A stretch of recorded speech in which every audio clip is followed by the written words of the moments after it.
Voltando com as últimas do Flu, nesta terça-feira, amanhã tem estreia no Campeonato Brasileiro. Fluminense e Grêmio no Maracanã, 7h30 da noite. Jogo que marca a volta do técnico Luiz Ubeldia, a estreia dele na temporada 2026, comandando a equipe à beira do gramado. Bom demais ver Luiz Ubeldia de volta, ele que vem comandando a equipe já nos últimos dias e também finalizou a preparação hoje pela manhã no CT Carlos Sachiro, definindo o time titular do Fluminense e vai com força máxima, como já era de se esperar, com o reforço, ao que tudo indica, de Savarino. Vou trazer mais detalhes para vocês aqui. Teve despedida do Keno também. Enfim, muita coisa acontecendo nesta terça e você fica por dentro de tudo a partir de agora.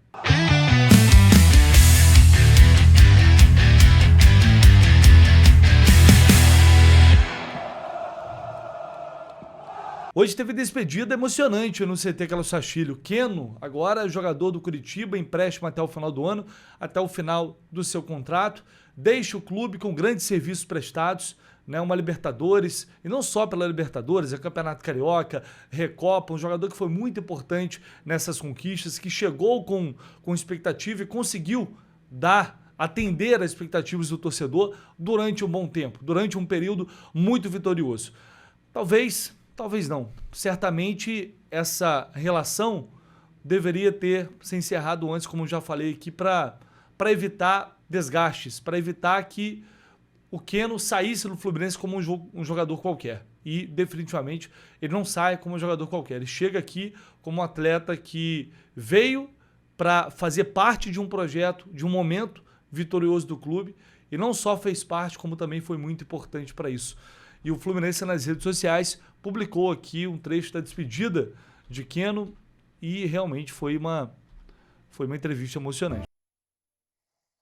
Torcedor, pode ter certeza que ele ganharam mais um torcedor de coração, de verdade mesmo, cara. Pra onde eu for, minha família vai estar torcendo por vocês. Meu filho mesmo, liguei pra ele ontem.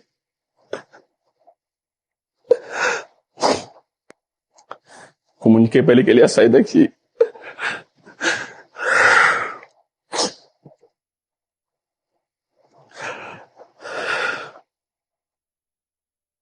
Ele não parava de chorar, cara. E falou assim: pai, eu virei Fluminense, filho. Eu sou mais um torcedor do Fluminense, eu não quero sair daqui.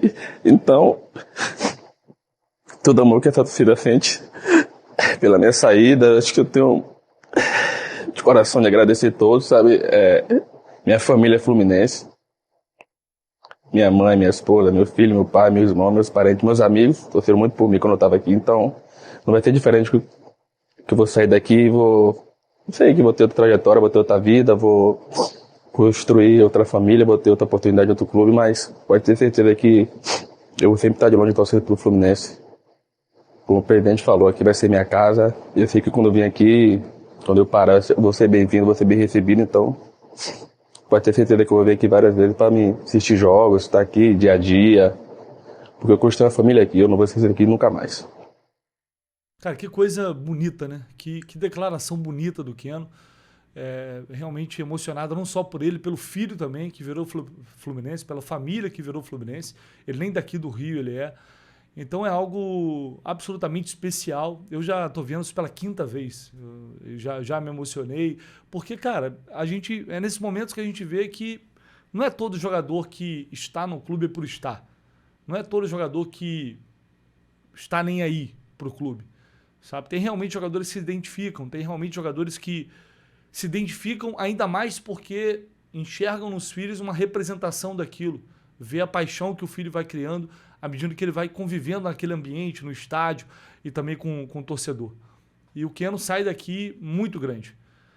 Ah, mas poderia então ter pegado mais leve nas críticas a ele, o torcedor poderia ter pegado mais leve, vocês também aí poderiam ter pegado... Cara, não é o futebol no Brasil, ele não funciona dessa forma, todo mundo sabe disso. Né? Os jogadores, eles são alvos. E quando a gente fala de esporte de alto rendimento no futebol brasileiro, a cobrança é muito grande, mas esses jogadores também ele tem toda uma estrutura a seu favor. Né? Tem salários altíssimos, muito mais do que a média da sociedade. E não é só por isso, é porque a gente trata o futebol dessa forma. É porque, às vezes, o torcedor vai porque ele quer ver a sua vontade sendo manifestada de alguma forma. E chega uma hora em que a relação, o ciclo acaba. Porque ele tem que acabar, por um motivo ou por outro. O ciclo do Keno já tinha acabado em 2024.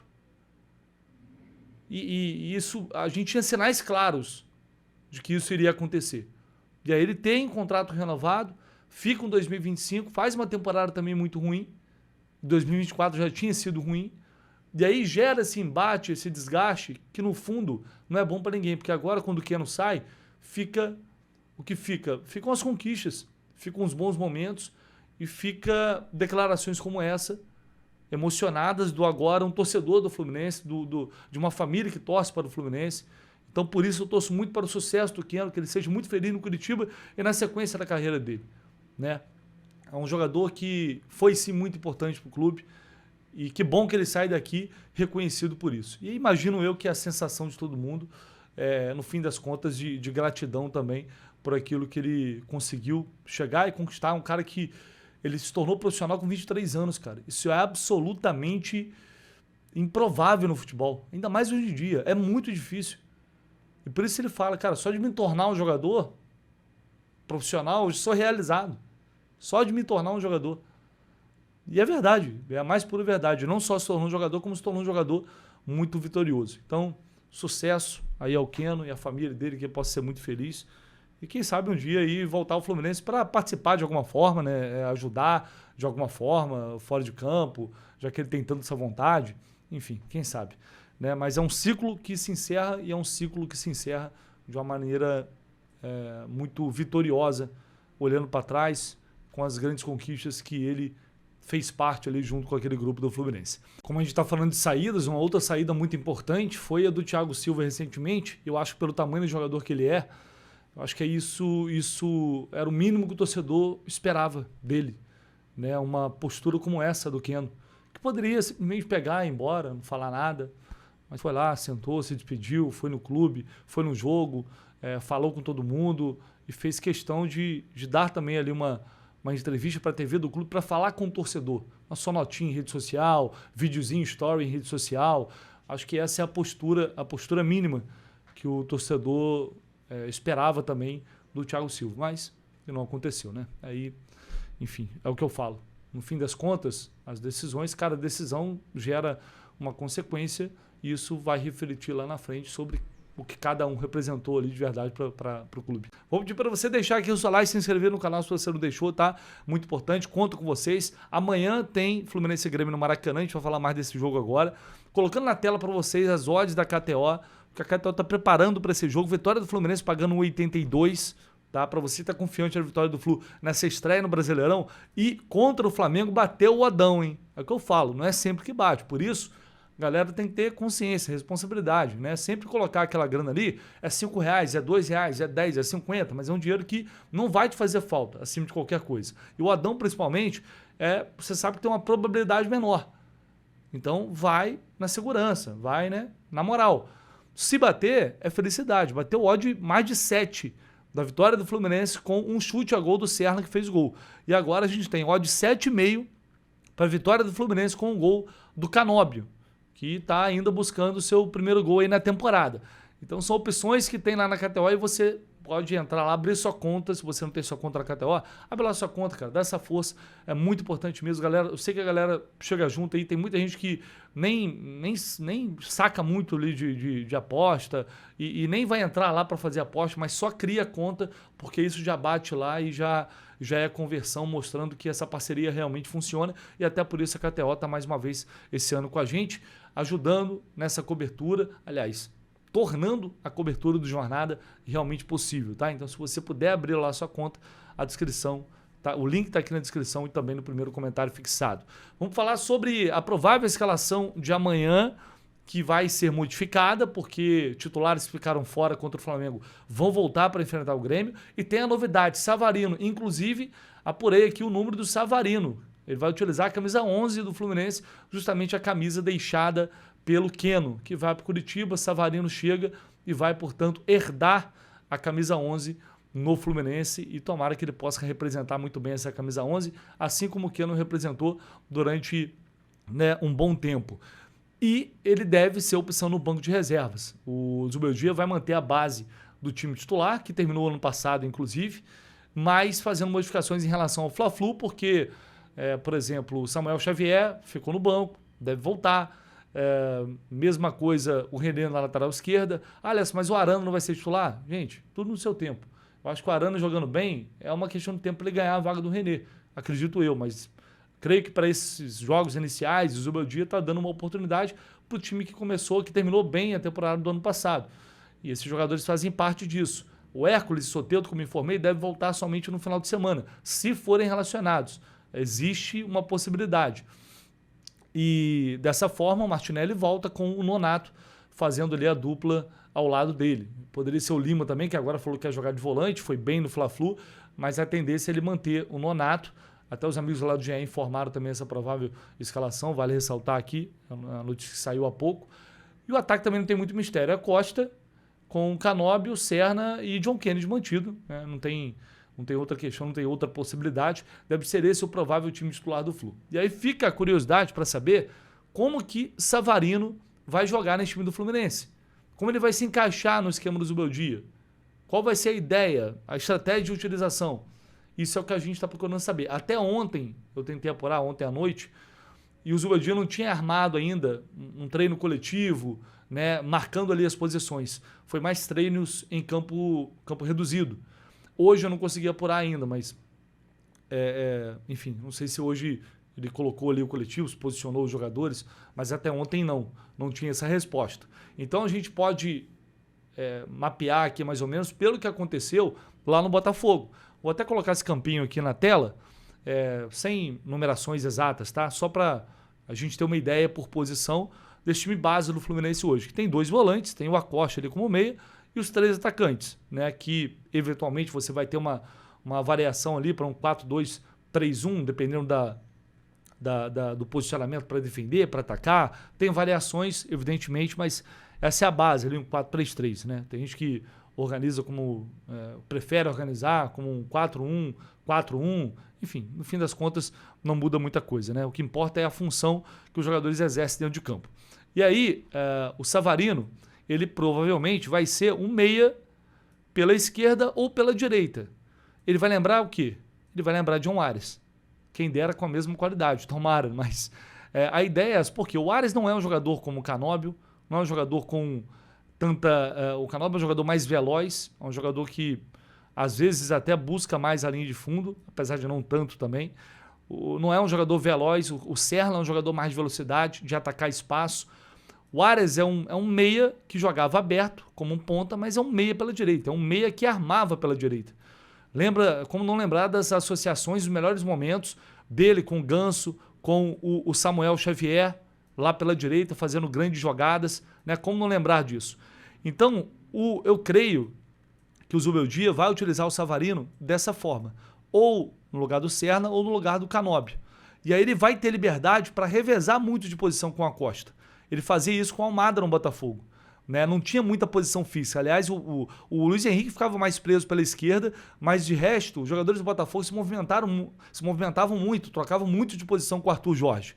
Eu creio que a ideia também seja dar essa liberdade, porque o Fluminense queria um jogador mais inteligente, mais qualificado para trocar ali com o Acosta. E o Savarino pode ser esse cara. Hoje ele já pediu lá no Botafogo para não jogar como um ponta, que ele quer jogar mais como meia. Então ele pode ser esse meia, caindo pelos lados e revezando com o Acosta, atacando por dentro. Ele é um jogador que sai muito da beirada, vem para o meio para finalizar, para armar, para buscar o último passe. Então ele vai agregar muito nesse sentido. Certamente a gente vai ver muita troca entre eles, tá? E aí, como o Savarino não é um jogador muito de explorar a linha de fundo, de velocidade, ele vai precisar da ajuda de um lateral. Por isso que eu acho que é questão de tempo até o Arana ganhar essa condição de titular. Porque o Arana vai ser um cara que ocupa muito bem o corredor e que também vem por dentro, né? É um cara que no Atlético, por exemplo, contra o Fluminense, naquele jogo na Libertadores, ele atacava muito por dentro, ele ficava, acho que o Bernard aberto numa outra ponta, o Bernard era mais pelo meio, né? Tinha um jogador agora pela esquerda ali que, estou me esquecendo quem é, mas enfim, ficava ali o Arana atacando por dentro e você pode ter essa troca aqui, o Arana ocupando o corredor, o Savarino atacando por dentro, e aí você vai ter esses dois caras em alguns momentos para criar para o atacante, para o outro atacante que está aqui também. São associações bem interessantes que eu acho que o Savarino vai proporcionar ao Fluminense. Agora, o risco que a gente vai ter é a recomposição, porque o Arana não é um grande jogador defensivamente falando, né, na marcação, não é a sua principal qualidade. O Savarino não é jogador de combate, esqueçam isso. Esqueçam isso, ele não vai combater como Serna e até mesmo como Arias, tá? Ele se assemelha na ideia de ser um meia pelo lado, mas o Arias tem muito mais força que ele e combate mais que ele. Muito mais força. Então o Zubeldia vai ter que criar uma dinâmica para se proteger. E aí o ponto principal, creio eu, vai ser pela compactação. Vai ter que ser um time muito compacto para se defender bem, atacar em bloco e defender em bloco para não oferecer tanto espaço para o adversário e aí não sofrer com as transições. Tá? Eventualmente, numa situação de jogo, o Savarino também pode ser esse cara aqui, pode ser esse camisa 8 aqui, vindo de trás, ou o próprio Acosta. Quando não tiver o Acosta, pode ser o Ganso, quando ele quiser um time mais ofensivo. E até para situações de decorrer de partida. Né? Tá precisando de mais criatividade, vai tirar um volante, pode colocar ele como meia. Você tem 2 meias ali, mais os 2 atacantes. Né? Enfim, são variações que o Zubeldia vai testar com o passar do tempo e fica a curiosidade para ver na prática como isso vai funcionar. Mas o Botafogo era assim, no seu melhor momento, tinha muita troca ali de posição com o Almada, era interessante de ver isso em campo. Vamos ver no Fluminense como vai se dar esse encaixe e talvez já a partir da manhã a gente pode ter uma ideia se o Savarino entrar no segundo tempo. Pode ter uma ideia de movimentação, de posicionamento, a gente vai ficar de olho para tentar pegar esses detalhes e, claro, né, apurar também. Eu acho que daqui a pouco a gente vai ter uma noção melhor de como o Zubeldia pretende utilizar o Savarino. E talvez no coletivo também, né? Ele fale um pouquinho sobre isso. Tá bom, pessoal? Deixa aí o seu like, se inscreva no canal, a gente vai falando se tiver mais notícias. E, claro, pré-jogo, como sempre, a partir das 6 da manhã aqui no canal do Leste, com tudo de Fluminense e Grêmio. Tamo junto.